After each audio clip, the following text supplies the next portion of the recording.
नमस्कार. Radio MPSC गुरुमध्ये मी RJ Prajakta सगळ्यांचे स्वागत करते. मित्रांनो, आजच्या दिवसाची सुरुवात करूया एका सुंदर विचाराने. परिस्थितीशी जुळवून घेताना स्वतःमध्ये बदल करण्याची क्षमता असणे हे हुशारीचे लक्षण आहे. मित्रांनो, आज आहे 9 नोव्हेंबर. 9 नोव्हेंबर 2000 मध्ये उत्तराखंड या उच्च न्यायालयाची स्थापना झाली. आजच्याच दिवशी 2000 या साली न्यूयॉर्क येथे झालेल्या एका लिलावात पाब्लो पिकासोचे एक चित्र $5,56,00,000 विकले गेले. पिकासोच्या चित्रासाठी मिळालेली ही विक्रमी किंमत आहे. 1997 मध्ये साहित्यिक गंगाधर गाडगीळ यांना कुसुमाग्रज प्रतिष्ठानचा जनस्थान हा पुरस्कार प्रदान करण्यात आला. 1965 मध्ये इलेक्ट्रिसिटी ग्रीड खराब झाल्याने न्यूयॉर्क शहरासह पूर्व अमेरिकेतील बऱ्याच भागाचा वीजपुरवठा 12 तास खंडित झाला होता. आजच्याच दिवशी 1960 मध्ये रॉबर्ट मॅकनामारा हे फोर्ड कंपनीचे अध्यक्ष बनले. फोर्ड आडनाव नसणारे ते पहिले अध्यक्ष होते. मात्र जॉन केनेडी यांच्या मंत्रिमंडळात स्थान मिळाल्यामुळे त्यांनी एका महिन्यातच या पदाचा राजीनामा दिला.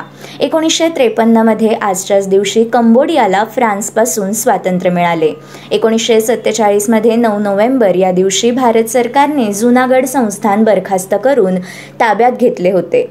जपानी सैन्याने चीनमधील शांघाय शहराचा ताबा घेतला तो दिवस होता 1937 मधील 9 नोव्हेंबर. आपल्या देशकार्यात देशाबाहेर जाणारे थिओडोर रूझवेल्ट हे अमेरिकेचे पहिले राष्ट्राध्यक्ष बनले. त्यांनी पनामा या कालव्याला भेट दिली होती तो दिवस होता 9 नोव्हेंबर 1906. 1934 मध्ये आजच्याच दिवशी कार्ल सगन या अमेरिकन अंतराळतज्ज्ञ, लेखक व विज्ञान प्रसारकाचा जन्म झाला. यांनी सुमारे 600हून अधिक शोध निबंध प्रकाशित केले. शुक्राच्या पृष्ठभागावरील उच्च तापमानाचा शोध त्यांच्या प्रयत्नामुळे लागला होता. 1931 मध्ये LM सिंघवी या लोकसभा सदस्य, कायदेपंडित, विद्वान, मुत्सद्दी व भारताचे इंग्लंडमधील राजदूत यांचा जन्म झाला. 1924 मध्ये पंडित चिंतामणी रघुनाथ तथा CR व्यास या ख्यालगायक, गुरु व बंदिशकार यांचा जन्म झाला. पंचानन माहेश्वरी यांचा जन्म 1904 मध्ये 9 नोव्हेंबर या दिवशी झाला. सपुष्प वनस्पतीतील पुनरुत्पादन क्रियेसंबंधी संशोधन करणारे ते वनस्पतीशास्त्रज्ञ होते. सर मोहम्मद इक्बाल या पाकिस्तानी कवी, तत्त्वज्ञ आणि राजकीय नेते यांचा जन्म 1877 मध्ये आजच्याच दिवशी झाला. हरगोविंद खुराणा यांचे निधन 2011 मध्ये आजच्याच दिवशी झाले. ते जन्माने भारतीय असलेले अमेरिकन नोबेल पारितोषिक विजेते होते. भारताचे 10वे राष्ट्रपती KR नारायण यांचा निधन 2005 मध्ये आजच्याच दिवशी झाले. गायक, अभिनेते, संगीत समीक्षक, संगीत रचनाकार, संगीत दिग्दर्शक व लेखक केशवराव भोळे यांचे निधन 1977 मध्ये आजच्याच दिवशी झाले. ते क्रिकेटवरही अभ्यासपूर्ण लेखन करत असत. चार्ल्स द गॉल या फ्रेंच राष्ट्राध्यक्ष आणि सेनापतीचे निधन 1970 मध्ये झाले. नटवर्य बाबूराव पेंढारकर यांचा स्मृतिदिन म्हणजे 9 नोव्हेंबर 1967.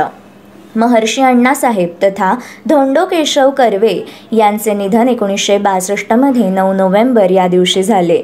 ते स्त्री शिक्षण व विधवा विवाह यातील कर्ते समाजसुधारक होते. तसेच पद्मभूषण व भारतरत्न या पुरस्काराने त्यांना गौरवण्यात आले होते.